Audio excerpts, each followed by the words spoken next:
As Lisa mentioned, I've been in the environmental work and sphere for a long time. I started off my early days working for Greenpeace, doing a lot of grassroots organizing after school. Then I worked a little bit with small and medium-sized manufacturers, and then I ended up the last 20 years at the Huron River Watershed Council, where I see many familiar faces that I have worked with there. And in the last year, I had a wonderful opportunity to join the Healing Our Waters Great Lakes Coalition. And that has been a wonderful opportunity for me to meet a broader group of members throughout the Great Lakes who are committed to much of the same passion that I have: conservation and environmental work and stewardship, and also very much the impact that we have when we can come together collectively. And that's what the power of the Stewardship Network is, and the HOW Coalition, and many of the other networks that we are a part of. Many of you also don't know, I should mention too, I was on the Stewardship Network board way back when it was first starting, before it had this wonderful conference. And so it's wonderful to see how the Stewardship Network has grown over the time and being here together. But the power of these coalitions is so important in our work these days, especially given some of the political climate that we have, and also what's happening in terms of our changing climate. One of the examples for me most recently of this was we regularly as a coalition use our state partners to bring in delegations from our state to talk to our legislators in Washington, D.C. And this past fall was my first time going to one of these fall fly-ins. And the voices that we had in there came from so many different places, and we're so diverse, but we're so passionate. And as I sat there and I listened to some of these stories, and I'd just like to share a few of them with you, I was so struck by one story alone is wonderful and has impact, but when we start weaving these stories together, and I love that you have a weaving project here, when we start weaving these stories together, the impact is so much greater. We had Rick Peterson there, who is the chairman of the Red Cliff Band of Lake Superior, Chippewa. And he was talking about the need to protect not only the way of life that they've lived for thousands of years, but to protect the treaty rights that they got in exchange for giving up tens of thousands of acres that was guaranteed, and how the Great Lakes Restoration Funding and the approach and protection of the Great Lakes is helping with those treaty rights. We had another gentleman who was a veteran who works with an organization called Zero Day, whose mission is to empower veterans through getting them outside and introducing them to hunting and fishing and canoeing and kayaking. And he talked about seeing the transformation of these veterans' lives who had PTSD, of what it did to get out in the natural environment, and how important it was to be protecting these natural places. We had Ewan Reevey from the University of Minnesota, who studies invasive species, and he talked about working on ballast water protection and the importance of having the Army Corps of Engineers working with scientists so we have the best information. We had an activist from Detroit who worked on green stormwater infrastructure, and she talked about the importance of green stormwater infrastructure as being funded just important as some of our gray infrastructure. We had a gentleman who was doing natural foods up in Traverse City, and he talked about how his livelihood is being affected by the changing climates up in Traverse City. All of these stories was what was so important to convey the message and to have a greater impact. And it reminds me of a story when my oldest son was back at 5 and I was working in my back study, and he came in and he said, paused and he looked at me and he said, "Mom, how do you save the river through typing?" And it's a lot of the work that we all do day in and day out. Whether it's we're out in the field, or we're writing a report, or we're writing for a grant, or we're talking to our community, a lot of the work that you all do and we all do together can sometimes be alone. We're out there doing our things, we're out there striving. But this is really the time that we come together and we talk about what kind of collective impact we can have as a network, as a coalition. So I'm going to have a few topics here that I want to talk about with Great Lakes Restoration, but before we do that, I know that some of you had the chance to have breakfast here at your tables and meet people, but I just want to take 3 to 5 minutes where you at your table turn to the other people around you, introduce yourself, say what you do, and if you could think about in the last 6 months or 12 months, whichever it is, your proudest accomplishment. And share that with each other. We don't need to take a long time, but this can also be the start of conversations that go on throughout the next 2 days. Because I know that most of the resources, most of the importance of the material is going to be through presentations, but it's also going to be through the people that you meet. So if you can do that, I will time you here. We'll take between 3 and 5. I'll ask for a raise of hands if who needs more time. But please just introduce yourself and share an accomplishment.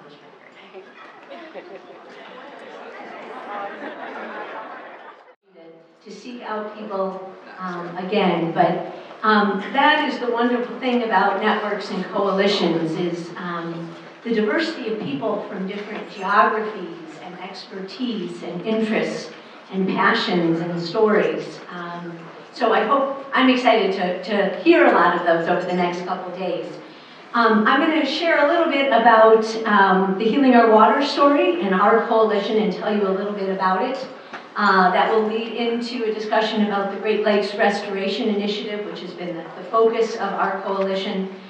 Share some success stories there and talk about a Great Lakes platform that we put together for greater collective impact in the next year. So briefly, I don't know how many are familiar with the Healing Our Waters Coalition. Can I raise your hand if you're familiar or a member? Okay, great. So can spend a bit of time here. You know, back in the early 2000s, there was a lot of focus on large water bodies in the U.S., like the Everglades and the Chesapeake. And a group of Great Lakes leaders came together and said, why doesn't the Great Lakes get the attention at the federal level as some of these other great waters do? And Peter Wege brought together about 50 stakeholders and leaders throughout the Great Lakes and started these discussions. And a lot of what they heard at the federal level is you don't have a cohesive group that's advocating for the Great Lakes. You don't have consensus about what some of your issues are. You need to come together and get organized. And so over the next couple of years in the early 2000s, they came together and developed a Great Lakes Regional Collaborative Strategy. And also, a group of scientists came together and developed a prescription paper as what were the most important issues that were needed for the Great Lakes. And really set out a strategy for how we would be able to achieve that. This was a combination of many agencies and groups, Great Lakes Fisheries Commission, Great Lakes Commission, the Healing Our Waters Coalition really represented the NGO community voice. But there were lots of partners in here. One of the other things that the HOW Coalition did early on too was try to make the economic case also for protecting the Great Lakes, and that was done through a Brookings report that was done early on that just showed for each dollar that was invested in the Great Lakes, you had a $2 economic return. You'll see we just replicated that study in the last 2 years, and that's now actually 3 to 1. But we also, one of the things the coalition knew is beyond just sort of knitting the groups together, we needed to start telling the stories out of the region. We needed to start talking about the motivation.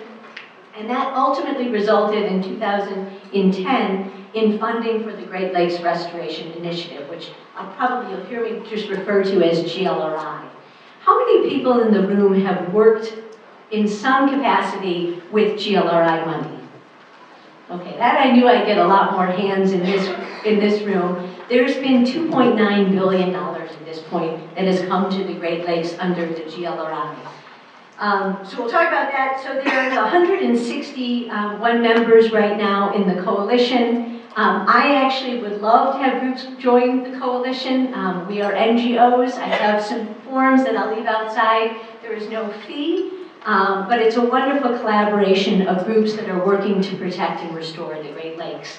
What we do, we sort of have three areas: policy, communications, and fieldwork. In DC, we have done a lot of the advocacy for GLRI, talking about the need in the region, and inventorying, with all of your help, what is the need in the region for identifying GLRI funding. Most of that has focused around water infrastructure, algal blooms prevention, farm bill conservation and a stronger farm bill, invasive species and Asian carp, and Clean Water Act protections.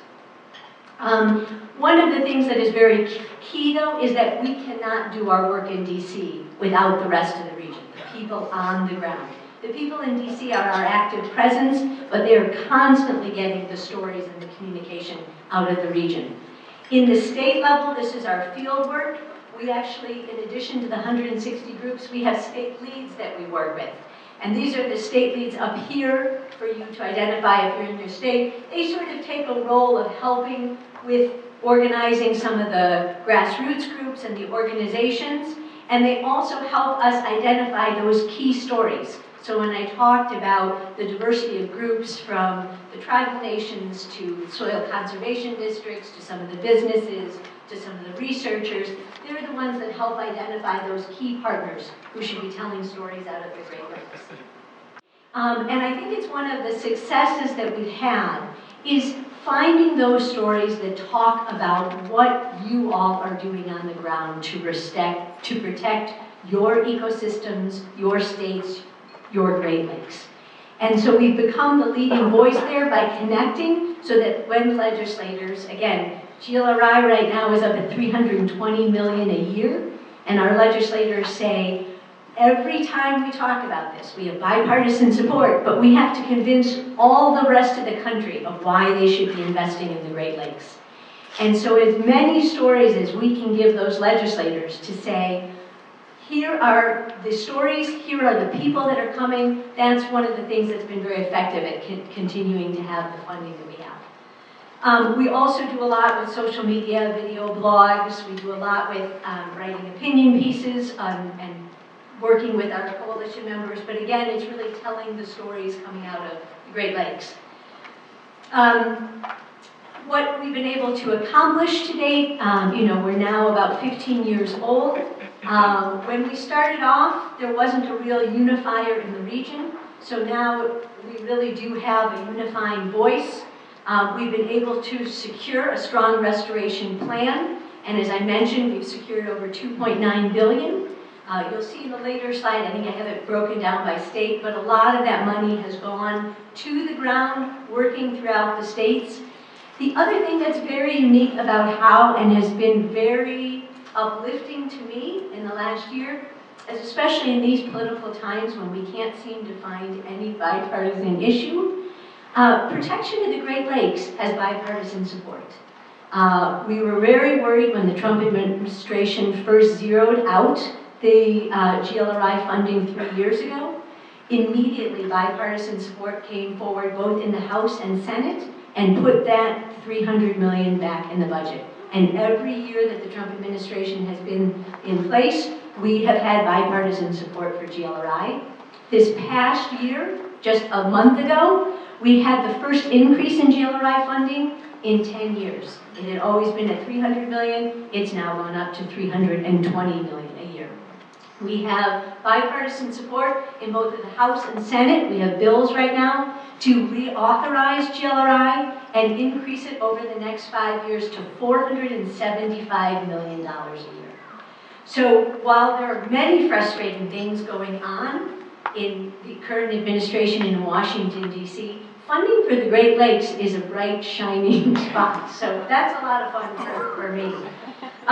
So part of that also, we've been making the economic case for the Great Lakes, elevating public awareness, and as you'll see, I'm going to talk more about our platform, but securing presidential commitments and congressional commitments. Here's just a mix of some of the coalition member groups. It's a very diverse coalition. It has the wide range of some of the more conservative conservation groups and some of the more frontline advocacy groups. And we really like to have that large tent It's got the Trout Unlimited, the Isaac Walton League, the Ducks Unlimited, to the We the People of Detroit and the Milwaukee Water Commons. And that's what's wonderful when we bring this group together, is we're really talking about groups of different size in different locations, representing different people of color, urban, rural, and even some business groups. Our governance board, we are trying to encourage greater involvement across the board and across the region in our governance board, but they set the direction for the coalition. We also have a strong policy group, and this is really trying to increase the diversity of our policy objectives by bringing groups together that are underrepresented and also a diversity of interests. And then finally, in the last 5 years, we've developed an Equity Action Committee, and that is also to make sure that we're not just hearing from the large green groups that traditionally we had heard of when the organization and coalition started, but that we're really reaching down and lifting up community leaders throughout the region and making sure that their voices are heard in setting our goals and priorities. For people who aren't familiar, we have 2 major events every year. We have an annual Great Lakes Conference that's being held this year in Milwaukee, October 7th and 8th, where we bring together Great Lakes leaders. And again, it's a place to learn about restoration and policy and organizing.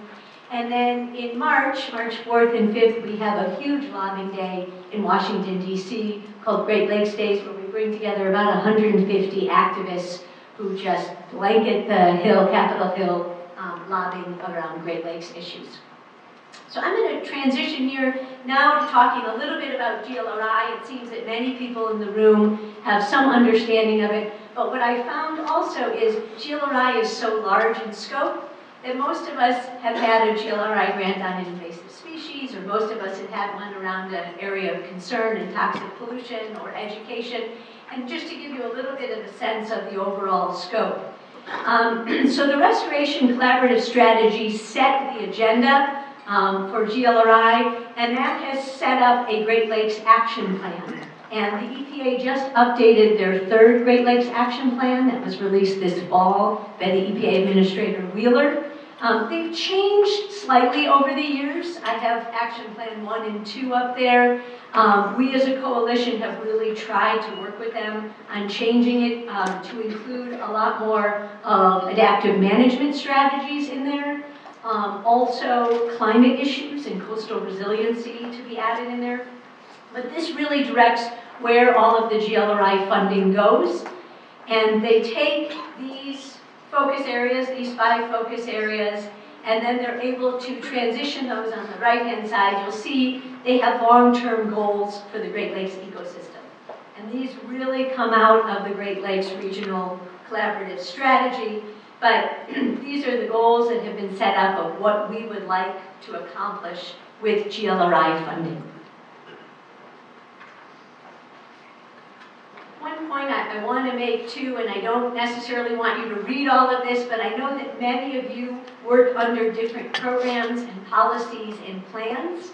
And I just wanted to stress here on this slide that GLRI doesn't stand alone from all the other Great Lakes programs and policies and plans that a lot of the state sets, that a lot of our international cooperatives and compacts set. GLRI is set to amplify and supplement these. So it's really trying to build upon the significant amount of work that has already been done at the state level or the binational level, and amplify and supplement that. Because I get that question a lot about, is it over there? And really, it really is integrated into a lot of our other programs. This slide, granted, I know has a lot of data and information on it. This really tries to just encapsulate where GLRI funding has gone. About usually 35 to 40% of that 300 million or 320 million every year goes to cleaning up toxic pollution, areas of concern. We see the results of this throughout the Great Lakes, especially in many of our river and lakeside lake towns. If you go to Detroit and Cleveland and Buffalo and Chicago, those are the most obvious. The lakefronts that we've cleaned up and started to redevelop and have development down on the lakefront. A lot of the GLRI money has gone towards that. But you'll see also there's been a lot towards invasive species, non-point source pollution, habitat protection and restoration, and education and research and outreach. So what have we gotten out of GLRI? What are some of the success stories? In addition to the $2.9 billion, that's 4,000 projects. One of the unique things about GLRI is that the EPA gets the money every year, but they establish interagency agreements with, I think, 13 to 15 other federal agencies. Army Corps, USGS, NOAA, Fish and Wildlife. All of that money is pushed out. So you've probably seen many different programs, RFPs out there. A lot of that money will not say GLRI on it. It might come as fisheries protection, coastal resiliency, climate resiliency, etc. So with that, some of the success stories, we have delisted a lot of our areas of concern. We've increased the remediation of a lot of the environmental and public health impairments, doubling of farmland acres under nutrient conservation. That's a lot of the work through the Farm Bill. Reducing phosphorus runoff and the threat of harmful algal blooms, controlling and stopping invasive species, restoring habitat connectivity on our rivers, a lot through dam removal and riparian restoration. And again, as I mentioned before, more recently, the numbers show that the economics return are more than 3 to 1 across the region. So what does that mean? What's next then for the How campaign, and how does GLRI work into that? One of the things that's been interesting for our coalition is for the past 50 years, we were really focused on building the capacity of the coalition, the 160 groups, trying to establish ourselves as credible, telling stories, bringing people together, and securing GLRI. Well, it's only been really in the last year that we started to feel more secure about GLRI, that we have a program that has a lot of bipartisan support. And our coalition members started to say, we can do more than that. We should be looking at other issues. We should be looking at water infrastructure. We should be looking more at invasive species and focusing on these, not just this one program. So we developed a Great Lakes 2020 platform that has these priorities, and a lot of our focus over the next year is going to trying to be exciting the region around the Great Lakes platform and getting action on those 5 planks. And amplifying Great Lakes voices, definitely trying to leverage the diverse membership that we have. I will be speaking tomorrow in a breakout group. We're looking very closely with the increase in GLRI funding going up to $475 million. We are asking the question, are we getting equitable outcomes out of GLRI? First, for a long time, it was just, we need the money, we need to get it out there on the ground. But now we really want to start looking at it as we're getting more and more money. Is it going to the right places? Are we having the right incomes? Are we having the right outcomes? Are there still communities that don't have access to our natural resources when we restore these areas? Are there still groups that aren't involved in the decision making? So tomorrow, if you're interested in those equity outcomes of GLRI, please join me in the breakout, but that is a big focus of the coalition over the next year. So our platform, I will run through this briefly. Here are the 5 priorities. This took over a year for the How Coalition to establish. As you can imagine, when you have 160 groups trying to come together on one agenda, we had a lot of different voices, a lot of different concerns, but fundamentally, increasing GLRI funding, infrastructure funding, invasive species, clean water protection, and algal blooms are the priorities that came out of the coalition across the board. So while we've seen great progress on GLRI, we know that we have a lot more work to do. And I'm sure if I went around this room, you could all tell me what that work is. But we have been trying to identify where we still have work on restoration and protection. Water infrastructure. We know that communities across our Great Lakes, from whether it's Flint or Toledo or Milwaukee, are still struggling with having clean drinking water. And so we know that we need to look at tripling the investment in our water infrastructure. Specifically, again, focused on green infrastructure. Invasive species. We know that we have a $7 billion fishing industry that's being threatened by invasive species. We know that our landscapes are changing dramatically. We know that we need to start investing more in this area. And clean water protections. This again, we've been facing a lot of threats to the Clean Water Act. So some of our work here is really focused on preventing rollbacks of the Clean Water Act, but some of it is also being more aggressive on some of the emerging contaminants and pollutants that we're starting to see throughout the region. And finally, toxic algal blooms, especially in southeast Michigan and Michigan. We're very aware of this in Lake Erie and our contribution to that, but trying to make sure that we can be linking the conservation funding and policy to water quality outcomes. So what is a platform? What does a platform mean to the organization? We've had platforms before over the last 4 years. They have mainly been focused solely on GLRI funding. We didn't have those other program priorities. And so we're broadening. Before, we could have a legislator, or whether it's a president or a congressman or a state person saying, I support GLRI, but then on the other side, they would be weakening the Clean Water Act. We're trying to say, if you are a Great Lakes champion, you also need to be working on these 5 other issues.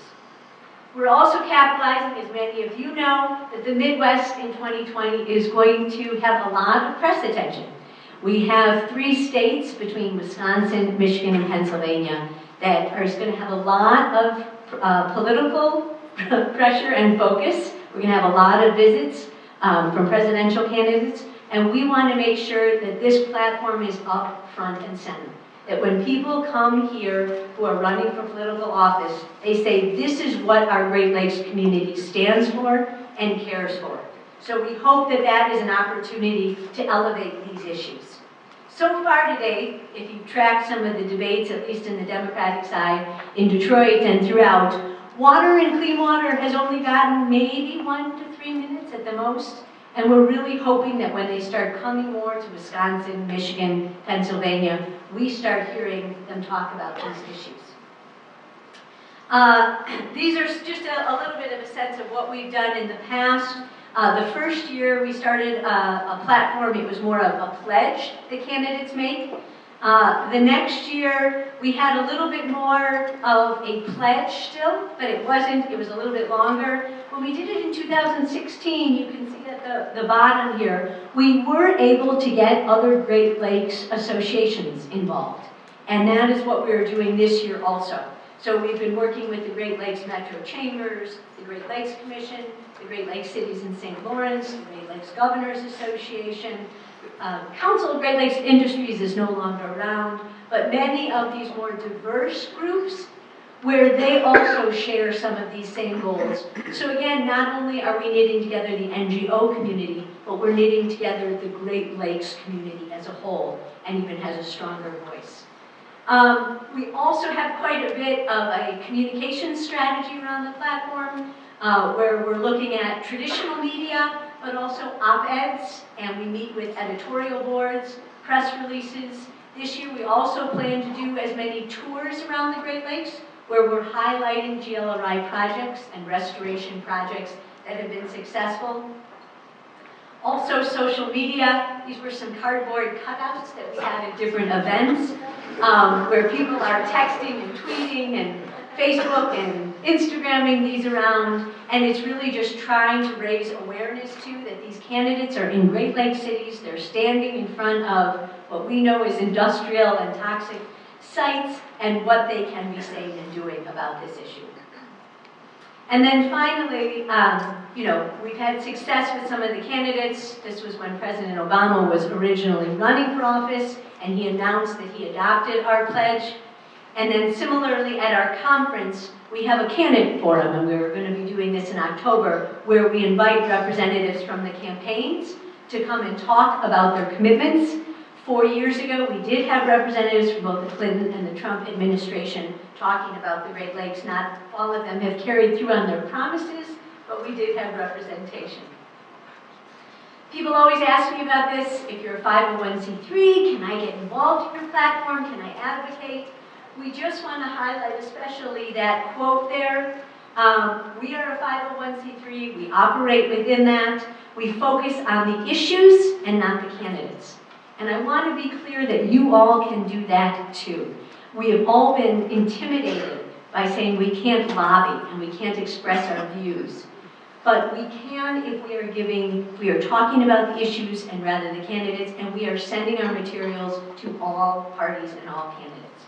So that's sort of an aside, but I hear that a lot. So finally, this is my last slide, and this is really just talking about what we want to do and how we can engage with our community. So with this platform, we are trying to create a space for you all and our partners to talk about the issues that matter to you.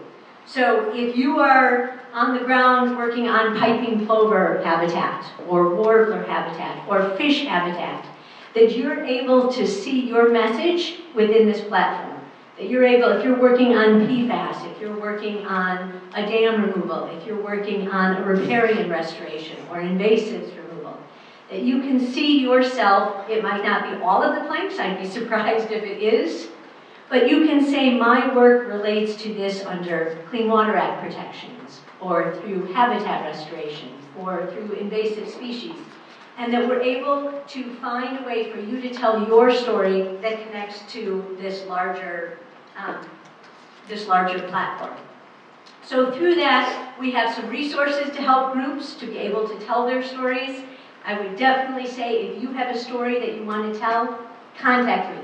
Please let me know. We'd love to tell your story, get you in front of people if that's something you're comfortable to do, but we're trying to build the stories out of the Great Lakes region. Not only what's successful, but what hasn't worked, because we can learn from that, and then we can direct resources there about the correct way.